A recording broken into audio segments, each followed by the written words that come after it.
Mon parcours à House of Challenge n'a pas été seulement une compétition, c'était une mission. Une mission pour porter la voix de mon pays, Haïti. Car Haïti n'est pas un pays comme les autres. C'est une terre qui a vu ses ancêtres se lever contre l'impossible.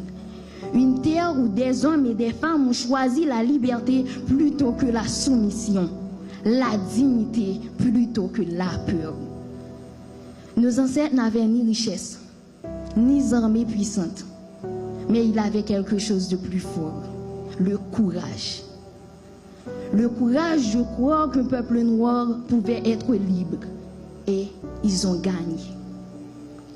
Alors aujourd'hui, je vous pose une question.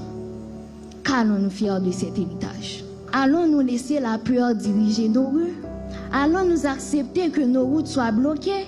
Que nos enfants vivent dans l'insécurité? Que notre peuple perde espoir? Ou allons-nous, comme nos ancêtres, trouver le courage d'agir? Le peuple haïtien ne demande pas l'impossible.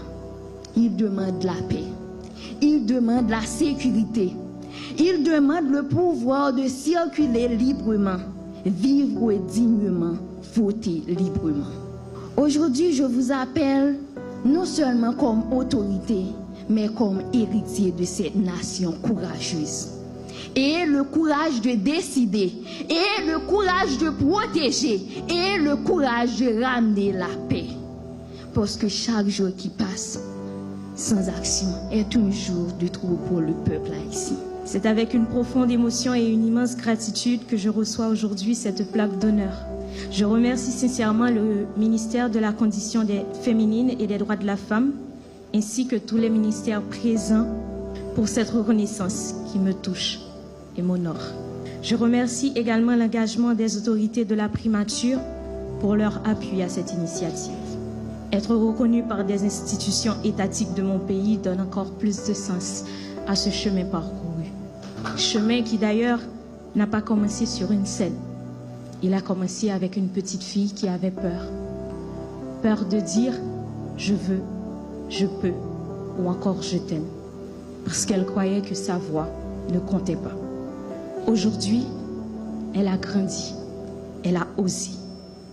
Cette distinction, je la dédie à Dieu, à ma famille, à Golden Team Haïti, grâce à quoi des jeunes comme moi ont pu bénéficier gratuitement de formation d'Eloquentia en Haïti. Je la prends au nom des bénévoles d'Eloquentia qui s'engagent avec le peu qu'ils ont et mon mentor, Wagens Jean-Louis, pour son exigence.